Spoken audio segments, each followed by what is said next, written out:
Hello story lovers, welcome back to my channel చేరవ ప్రియ part 78.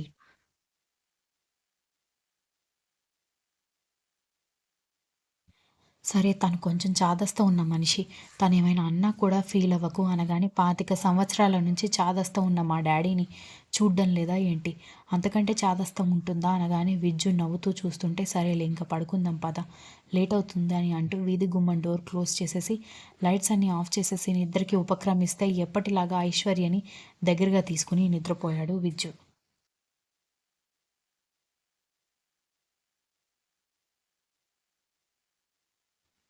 మర్నాడు ఉదయాన్నే పక్షుల కిలకిలా రావాలకి ఐశ్వర్యకి మెలకువ రావడంతో ఇంకా అప్పటికి టైం 6 మాత్రమే అవుతూ ఉండడంతో విజ్జుని నిద్ర లేపడం ఎందుకని తానే ఇల్లంతా ఊడ్చి తడబట్ట పెట్టేసి బయటకొచ్చి బయట కూడా ఊడ్చేసి నీళ్లు చల్లింది. కానీ ముగ్గులు వేయడం అలవాటు లేకపోవడంతో ముగ్గులు ఎలా వేయాలో తెలియక బుర్రగోక్కుంటూ ఉంటే ఏమైంది, ఇంటి ముందు నిలబడి ఆలోచిస్తున్నామని ఐశ్వర్య వాళ్ళ అమ్మగారు అడగడంతో అదేనమ్మా, ముగ్గు వేయాలి కదా, నాకేమో ముగ్గు వేయడం రాదు అనగానే నిన్న మొన్న ముగ్గు వేయలేదు కదే, కొత్తగా ఈరోజు ఎందుకు వేయాలి అనుకుంటున్నావు అని అడిగింది.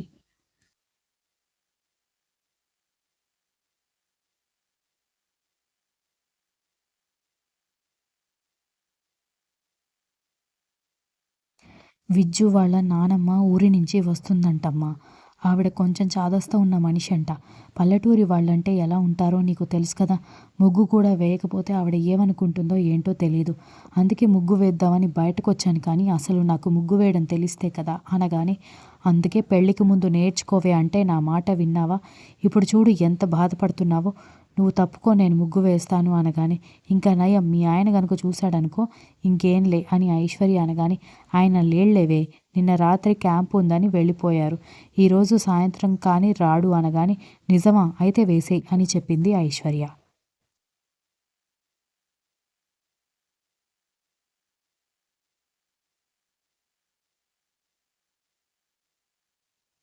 సరే, నువ్వు వెళ్ళి అల్లుడికి టిఫిన్ బాక్స్ బ్రేక్ఫాస్ట్ ప్రిపేర్ చెయ్యి, నేను ఈలోపు ముగ్గు వేసేసి వెళ్ళిపోతాను అనగానే సరేనంటూ ఐశ్వర్య వంటగదిలోకి వెళ్ళి గబగబా మునక్కాయ, సొరకాయ, టమాటా, ఉల్లిగడ్డ అన్నీ తరిగేసి పప్పు చేసేసి సాంబార్ పౌడర్ వేసి మరిగించి సాంబార్ చేసిన తర్వాత వెంటనే రాత్రి మిగిలిపోయిన ఇడ్లీ పిండి తీసుకొని ఇడ్లీ కుక్కర్లో ఇడ్లీ కోసం పెట్టేసి వెంటనే రైస్ కూడా పొయ్యి మీద పెట్టేసింది. ఇప్పుడు ఈ సాంబార్ రైస్లోకి సరిపోతుంది, ఇడ్లీలోకి సరిపోతుంది, ఇంకేదైనా కర్రీ చేస్తే బాగుంటుందేమో అని అనుకుంటూ ఆలుగడ్డలు కనిపించడంతో వెంటనే ఆలు ఫ్రై చేసేసింది. ఈలోపు విజ్జు నిద్ర లేచి వచ్చి ఆమెని హగ్ చేసుకొని ఏంటి ఈరోజు ఇంత తొందరగా నిద్ర లేచావు అనగానే ఊరి నుంచి మీ నానమ్మ వస్తున్నారని చెప్పావు కదా, అందుకే త్వరగా లేచాను అని చెప్పింది.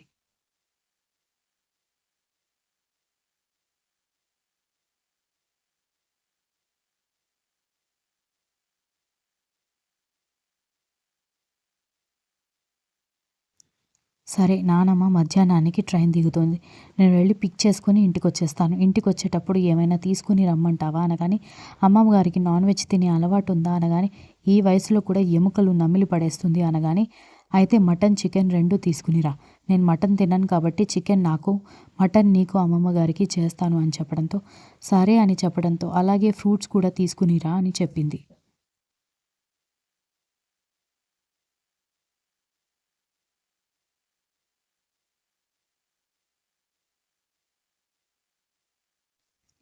అలాగే అని చెప్పి విజ్జు ఫ్రెష్ అవ్వడానికి వెళ్ళిపోగానే అన్నీ తీసుకొచ్చి డైనింగ్ టేబుల్ మీద అరేంజ్ చేసేసి విజ్జు రాగానే ఇడ్లీ సాంబార్ వడ్డించి నేను ఈరోజు లంచ్ బాక్స్ తీసుకుని రావడం కుదరదు కదా, ఎలాగో లంచ్ టైంలో నువ్వు అమ్మమ్మ గారిని తీసుకొని వస్తావు కాబట్టి లంచ్ బాక్స్ ఇవ్వమంటావా, లేకపోతే ఇంటికొచ్చి భోజనం చేస్తావా అనగానే ఇంటికొచ్చి భోజనం చేస్తాను, లంచ్ బాక్స్ అవసరం లేదు అన్నాడు.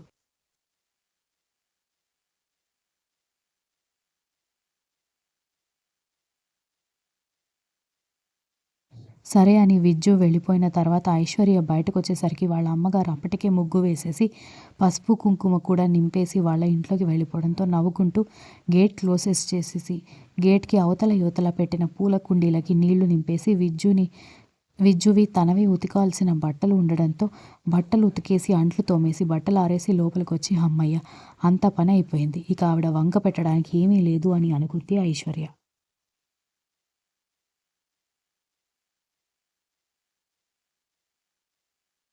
మధ్యాహ్నం కాలింగ్ బెల్ రింగ్ అయిన సౌండ్కి డోర్ ఓపెన్ చేయగానే డ్రైవర్ కనిపించడంతో ఏంటి రంగా అని అడిగేసరికి అయ్యగారు పెద్దమ్మగారు వస్తున్నారని నాన్ వెజ్ పంపించారమ్మా. మామూలుగా ఆయనే తీసుకొని వద్దామని అనుకున్నారు కానీ ఆవిడ్ని తీసుకొచ్చి అప్పుడు మీరు వంట చేయాలంటే ఇబ్బంది కదా, అందుకే ముందే మీకు ఇచ్చేసి రమ్మన్నారు. మరొక అరగంటలో రైల్వే స్టేషన్కి బయలుదేరతారంట. ఈలోపు వంట చేయండి అని చెప్పాడు రంగా.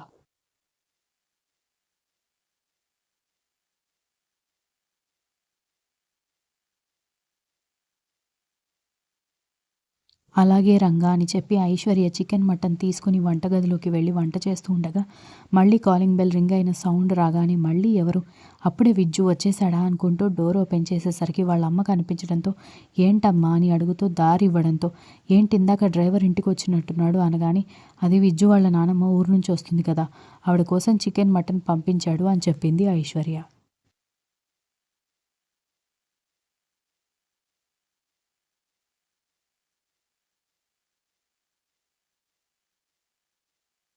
మరి వంట చేయడం మొదలుపెట్టావా అనగానే ఇప్పుడే స్టార్ట్ చేస్తున్నాను, నువ్వు వచ్చావు అనగానే సరే నన్నేమైనా హెల్ప్ చేయమంటావా అనగానే ఇంట్లో నానమ్మ ఒక్కటే ఉంటుంది కదా, అన్నయ్య ఆఫీస్కి వెళ్ళిపోయి ఉంటాడు, నువ్వు లేకపోతే ఎలా చెప్పు అనగానే ఏం కాదు మీ నానమ్మ నిద్రపోతుంది, వీధి గొళ్ళెం పెట్టేసి వచ్చానులే, ఏం కాదు నేను కూడా ఉంటే త్వరగా వంట పూర్తవుతుంది అని చెప్పింది ఐశ్వర్య వాళ్ళ అమ్మ.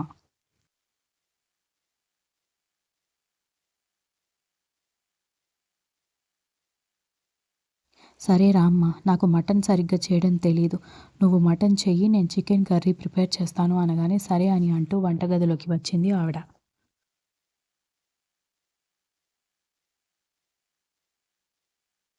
ఇద్దరూ కలిసి చకాచకా గంట సేపట్లో వంట మొత్తం ప్రిపేర్ చేయగానే ఈలోపు కాలింగ్ బెల్ రింగ్ అయ్యేసరికి వాళ్ళు వచ్చేసినట్టున్నారు అనగానే అయ్యో నేను ఇంకా వెళ్ళలేదు కదా ఏమనుకుంటారో ఏంటో అనగానే అనుకోవడానికి ఏముంది, అన్ని విషయాలు ఆవిడకి విజ్జు చెప్పేసి ఉంటాడు, నువ్వు టెన్షన్ పడకు అని అంటూ ఐశ్వర్య డోర్ ఓపెన్ చేయడంతో విజ్జు చిన్న స్మైల్ ఇచ్చి లగేజ్ తీసుకుని లోపలికి రాగానే వెనుక పెద్ద బార్డర్ పట్టు చీర కట్టుకున్న ఒక పెద్ద ఆవిడ తల నిండా పూలు పెట్టుకొని పెద్ద పెద్ద బంగారపు గుండ్లు మెడలో వేసుకుని చేతికి బంగారు గాజులు వేసుకుని బంగారపు కొట్టులాగా లోపలికి రావడంతో రండమ్మమ్మ గారు అని పలకరించింది ఐశ్వర్య.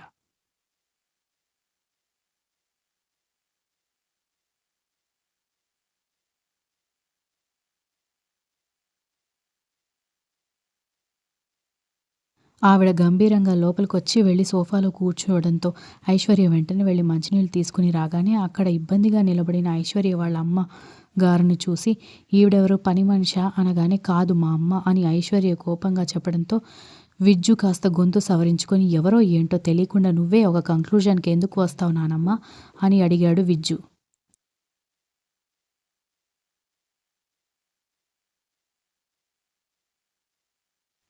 సరేలేరా నువ్వు నీ పెళ్ళాం మాత్రమే ఉంటారని చెప్పావు కదా, అందుకే కొత్త మనిషి కనిపించేసరికి అనుమానం వచ్చింది అనగానే ఐశ్వర్య కోపంగా మొహం తిప్పుకుంటే విజ్జు ఏం పర్వాలేదు అన్నట్టుగా చూడ్డంతో బాగున్నారా పెద్దమ్మగారు అని ఆవిడ అనగానే బాగున్నాను, నీ కూతురు ప్రేమ పెళ్లి చేసుకోవడం నీకు ఎలాంటి అభ్యంతరం లేదా అనగానే ఎందుకు అభ్యంతరం ఉంటుంది, నా కూతురు ఒక పనికిమాలిన వాడిని ప్రేమిస్తే నేను అభ్యంతరం చెప్పాలి కానీ విజ్జు బాబు బంగారం అని అంది ఆవిడ.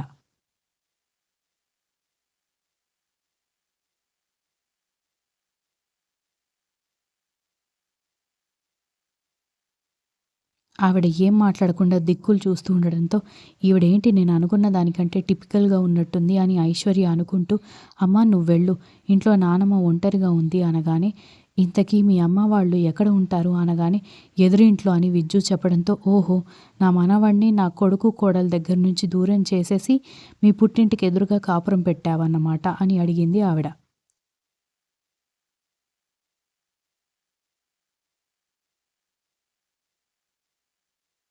ఇందులో తన తప్పేమీ లేదు నానమ్మ, నేనే ఇక్కడ ఇల్లు తీసుకున్నాను అనగానే ఎందుకు అంత పెద్ద ఇల్లు నీ పెళ్ళానికి సరిపోవడం లేదా అనగానే కాదు మేం చేసిన తప్పుకి వాళ్ళ నాన్నగారు బాగా బాధపడుతున్నారు, అందుకే మేము హ్యాపీగా ఉంటే ఆయన కూడా మారతారని ఇక్కడ ఉంటున్నాం అనగానే మరి నువ్వు చేసిన పని వల్ల మీ అమ్మ కూడా బాధపడుతుంది కదా, మీ అమ్మ సంతోషపడేలా చేసే బాధ్యత మీ మీద లేదా అని అడిగింది ఆవిడ.